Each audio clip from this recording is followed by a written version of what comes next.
Ladies and gentlemen, are you ready? I'm ready, but are you ready? Are you ready to dive fully into the offseason and talk exclusively about defensive ends? That's all we're going to be talking about. Obviously, I'm being hyperbolic here, but that's all we're going to be talking about because the Detroit Lions are going to have to do something on the defensive line, specifically the defensive end position. We have a lot of turnover coming this year. Levi, even though he plays a DT, we needed him to rush a lot because we were down edge rushers. Brad Holmes has neglected the defensive end properly over his tenure as a Detroit Lion. You don't have to take my word for it, but boom, you can go and look at the stats.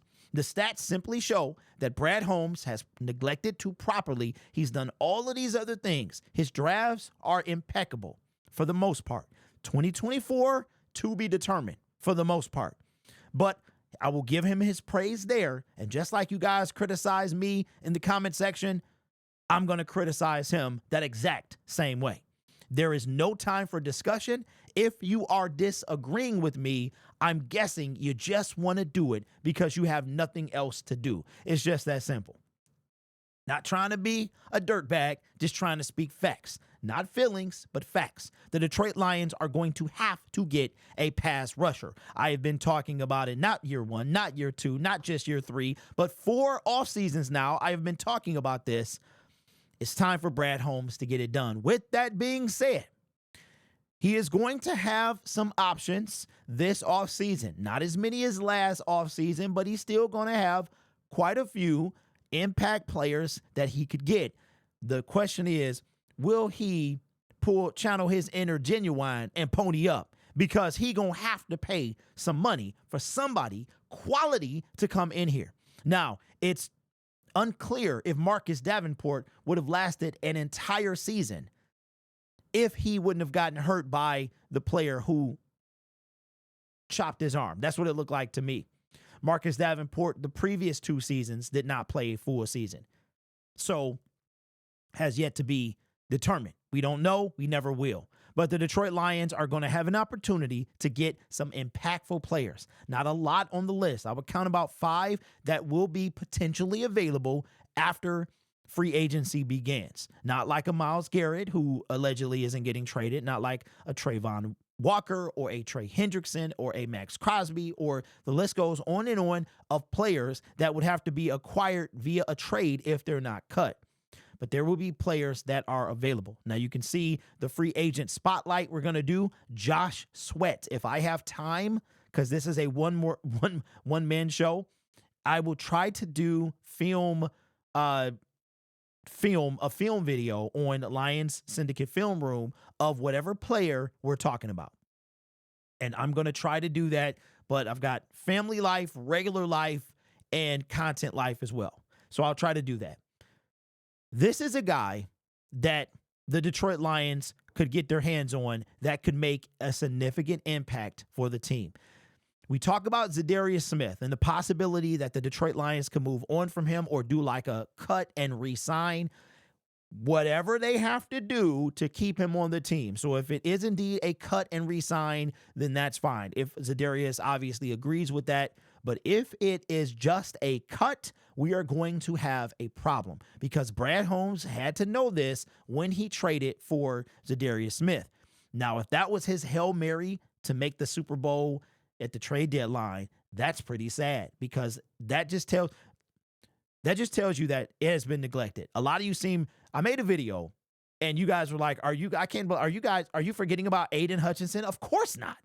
This is not including him because without him, this is what the pass rush looks like. With him, this is what the pass rush looks like. It's only him. It cannot continue to be him. After he went out, it was only Zadarius Smith. What does that mean, Keith? That means that we need multiple pass rushers on this team. Now, I would expect Brad Holmes to re-sign players, our own, bring in some free agents from other teams, and I think he goes heavy DE in the draft. You don't need a DT because you traded up to get one 2 years ago by the name of Broderick Martin.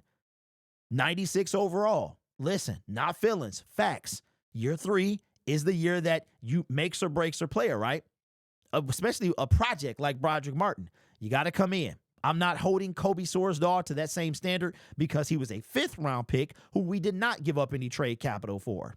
So that's why you don't get me with Kobe. I don't do that with him because that was a luxury we could spend. Our offensive line we had at that position, we could afford to have an offensive lineman develop. We could not afford that with a defensive lineman. Stats, facts. So Josh Sweat is a name. He's probably going to be one of, if not the top free agent defensive end in this year's free agency. What has he done? Reminds me kind of a Max Crosby. Drafted in, was it the same year? Miles was either 18 or 19. Max was either 18 or 19. Both were in the 4th round. Kind of those mid-tier guys. Kind of like, we know what that's like with Amon-Ra St. Brown. I love the height. I love the size. 6'5", 265. When I think about somebody rushing the passer, I would prefer that over like a 245 James Houston. But if you are 245, you got to have speed, bend, moves, the whole 9. As a matter of fact, we'll be taking a look at 3 guys that I've been looking at since the season has ended. I'm not going to spoil them now, but they all rush the passer. We're going to be talking about that as the offseason goes on. It's still a little early to me to be talking about the offseason, man. It sucks. It really does. Drafted in 2018 out of Florida State. Shout out to Florida State. Pick 130, and he's been with Philly his entire career. Now, obviously, he's coming to, it looks like, the end of his 2nd contract because he was drafted in 2018, spent the first 4 years there, and then signed another contract, which was 3 years. We're going to look into Spot Track as we go forward. He has 43 career sacks coming off of 8, 6.5, 11, 7.5. The only time he didn't get a sack was his rookie season. So literally, it looks like he peaked in 2012. In 2022. And that was the year that the Eagles went to the Super Bowl. Is that correct? They went to the February of 2023. The Eagles went to the Super Bowl, if I'm not mistaken. Relatively healthy, has played 16 games, only missed 1 game last year, played all 17 the year prior. Missed 1 game the year prior to that. So over the past 4 seasons, the dude has only missed a max of 3 games. That is a guy that you could have on this team, that we need on this team. When it comes to what the projected market value is, I'm going to cut to me real quick because I want to make sure that you don't see this. Okay. His calculated market value, according to Spot Track, he's 27, 10 months, so he'll be 28. That's right at the precipice, like the pinnacle, the peak of a pass rusher, right around there, going on his 3rd deal. Market value, 3 years, $56 million, an average annual salary of 18.8. He goes as an outside linebacker. That's pretty heavy. That's 265 to qualify. That's pretty heavy. It would put him in the same category as Jonathan Grenard, a guy we could have had this offseason. Brian Burns, we know he's with the Giants now. Bryce Huff, a guy we could have had this offseason. Harold Landry, a guy that we were talking about at the trade deadline. That's what that would put him. His statistical comparisons, Jonathan, Brian, Bryce, Harold. Same. If you would take any one of those guys on your team, then you would take Josh Sweat on your team. Trying to see, when did he sign his... So he had a restructured deal in 2015. I'm looking right here to the right under transactions. He signed in September 2021. He signed a 3-year, $40 million contract extension. So this was going into, 2018, 19, 20. So he wound up signing a 3-year. Looks like, so he played 3 years under his rookie deal. Then he signed a 3-year extension, which was added to his rookie deal. Then he signed a 1-year, $10 million restructured contract in 2024. So it was essentially looks like a 1-year deal. And now he's coming and trying to get some bread. Now, I don't know if I'm going to pay $18 million. If I could get him for about 15, this is a deal. 18 is pretty stout, but you get what you pay for. You get what you pay for. This is 3 times what Marcus Davenport was paid in 2024. And you're getting at least 3 times the production.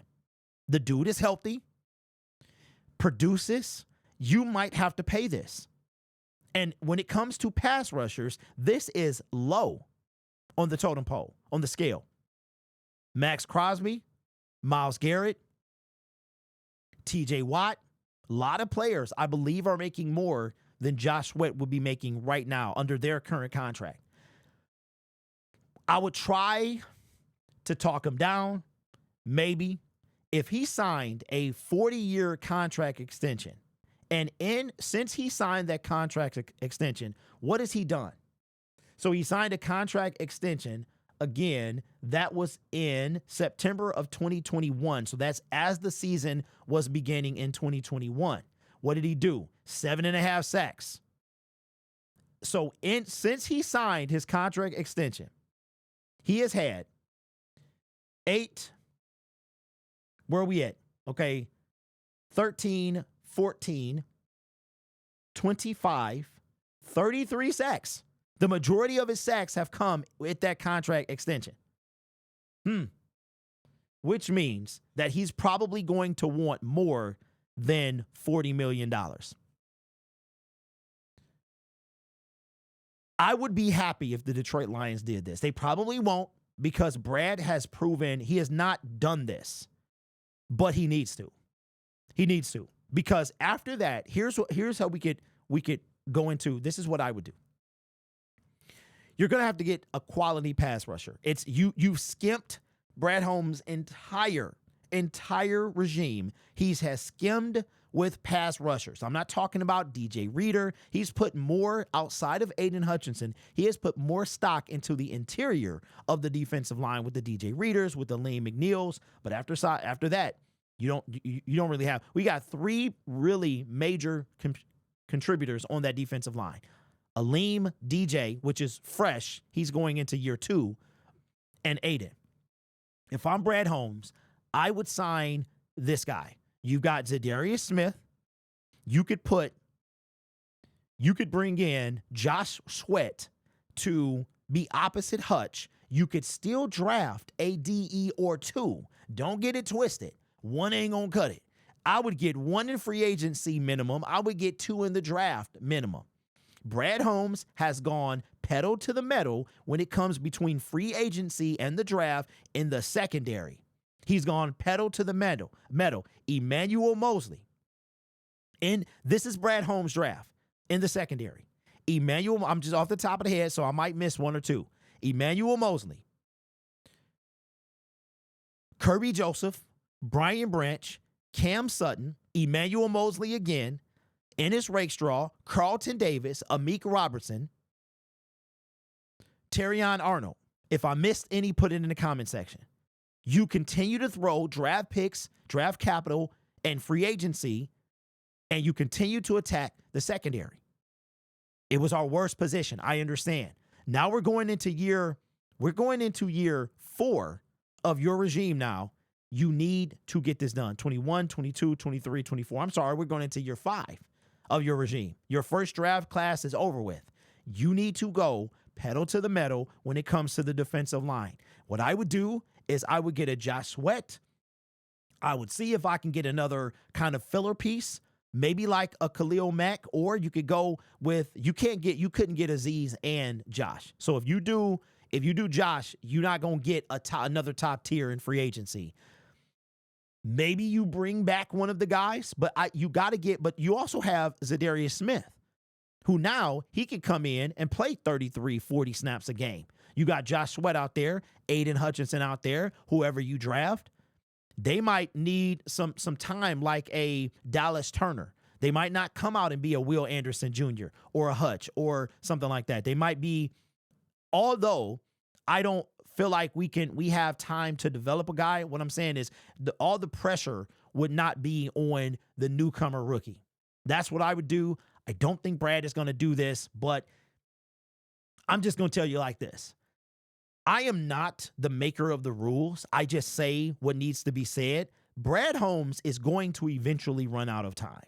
He's going to be, before people start to question if he can take us all the way. Everything is great because of where we came from. We're going into year 5. My ideal is that at the end of their current contract, both Dan Campbell and Brad Holmes, if we are not at least in a Super Bowl by that time, you're going to start get the naysayers that are looking at them with the side eye. Side eye Chloe. Shout out to the meme. Let me know if you know what it is.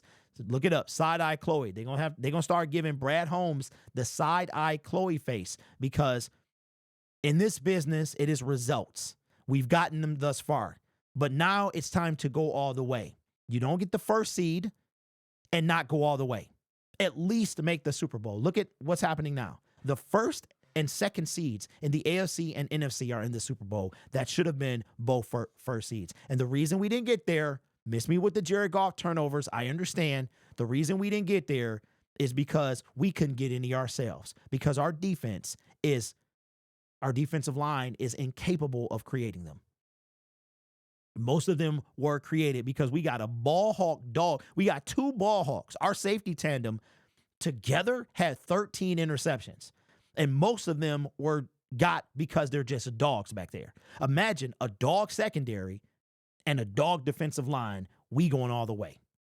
Let me know what you think down in the comments below. This channel is made possible by viewers, subscribers, and members just like you. It's because of your support I get to do what I do. You could be anywhere else on YouTube, but you choose to rock with me. You guys are awesome. Take care of yourself and each other. And as always, go Lions. Yes, we're going to talk about other positions as well, but I'm going to tell you, hey, hold on to your lug nuts, because it's time for an overhaul. And I'm going hard. There's no excuses this year, because Brad Holmes these are going to start wearing thin. Just mark my words. 2 years from now, if we don't wind up in the Super Bowl, the questions will be raised, if not before.